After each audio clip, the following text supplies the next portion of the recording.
वो मेरे साथ सिर्फ फिजिकल रिलेशनशिप रखना चाहते हैं। मुझे ऐसा लगता है कभी कभी मूड ऑफ हो जाता है और कभी ठीक रहता है। बगैर वजह के मेरे साथ उनकी कोई लड़ाई नहीं होती, लेकिन उसके बावजूद मुझे कभी लगता है कि 2-3 दिन ठीक है और उसके बाद एक आध डेढ़ हफ्ता गुजारते हैं, उसमें दूरी होती है और उसके बाद फिर से मेरे साथ कनेक्शन बहाल होता है। शादीशुदा इंसान है। आई थिंक 3 बच्चे बताया आपने कि 4। नाम आपका डिस्क्लोज नहीं करूंगी। वीडियो इसलिए बना रही हूँ ताकि बाकी लोग भी अगर इस तरह की सिचुएशन फेस कर रहे हैं तो उनको आसानी हो जाए। अच्छा जी, आपने कहा कि वो कभी ऑफ होते हैं कभी ऑन होते हैं। तो एक बात ध्यान में रखिए कि अगर एक इंसान ऑलरेडी शादीशुदा है तो उसने बच्चे बगैर मोहब्बत के तो पैदा नहीं किए। आपकी तरफ वो आते हैं तो ये भी हो सकता है कि वो किसी तीसरी जगह पे भी जाते हों। जैसे कि मैंने आपको डोपामिन की बात बताई थी, इसमें बिल्कुल भी परेशान होने की ज़रूरत नहीं है कि वो आपके साथ सिंसियर नहीं है। क्योंकि अगर एक मोहब्बत में उन्होंने 2-3 बच्चे पैदा किए और उसके बाद वो अब आपके साथ चल रहे हैं, तो इट मीन्स कि उनको मोहब्बत का अंदाज़ा ही नहीं हो रहा कि उनकी मोहब्बत कहाँ जाके रुकेगी। और आपके साथ अगर उनकी कोई क्लियर कमिटमेंट नहीं है, तो फिर देख लीजिए कि अगर आपने भी कुछ इसी तरह का रिश्ता चलाना है जिसका ना कोई सर हो ना पैर हो, तो ठीक है, ओके फाइन।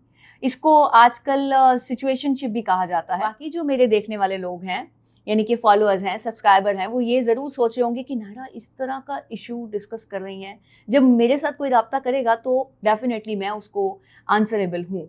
आंसरेबल मीन्स कि मैं उसको रिप्लाई करूंगी, उसको उसके मसले का हल ज़रूर बताऊंगी, अपना ओपिनियन दूंगी, कोई नसीहत नहीं करूंगी। और ऐसा नहीं कहूंगी कि हाँ आपने फॉलो करना ही करना है बच्चा, इसके बाद तुम्हें अपनी मंजिल मिल जाएगी। ऐसा कुछ नहीं करती, सिर्फ मौक़िफ़ बताती हूँ, अपना पॉइंट ऑफ व्यू, और उसको फॉलो करना या ना करना आपकी मर्जी है। आपकी जो इस वक्त वैल्यू है ना, उस इंसान की नज़र में वो सिर्फ इतनी ही है, डोपामिन रिलीज करने का जरिया। ओके, जो आपने सिचुएशन बताई और जितनी डिटेल में आपने ईमेल की थी, मेरी तरफ से कंक्लूजन यही है। अब आपने देखना है कि आपने भी डोपामिन रिलीज करने का जरिया ही रखना है या रिलेशनशिप को किसी तरफ लेके जाना है। डेफिनेटली आप लेके जाना चाहती हैं, इसीलिए आप कंफ्यूज हैं और आप आगे बढ़ना चाहती हैं कि भाई मुझे इसको चलाना है या नहीं चलाना।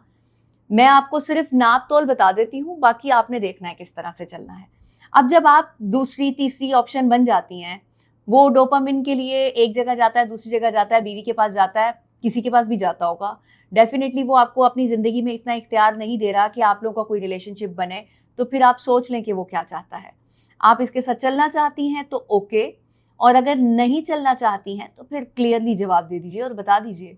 हाँ, उसके लिए आपको थोड़ा-सा मेंटली स्ट्रांग होना होगा, थोड़ा-सा फिज़िकली, और डोपामिन की वीडियोस मैंने बनाई हुई हैं, कुछ आगे भी फ्यूचर में बनाने लगी हूँ, जिसमें हाई डोपामिन से लो डोपामिन की तरफ आते हैं। तो ये कोई इतना बड़ा इशू नहीं है कि आप किसी इंसान के साथ एवी की रिलेशनशिप में हो और उसको छोड़ ना पाएँ।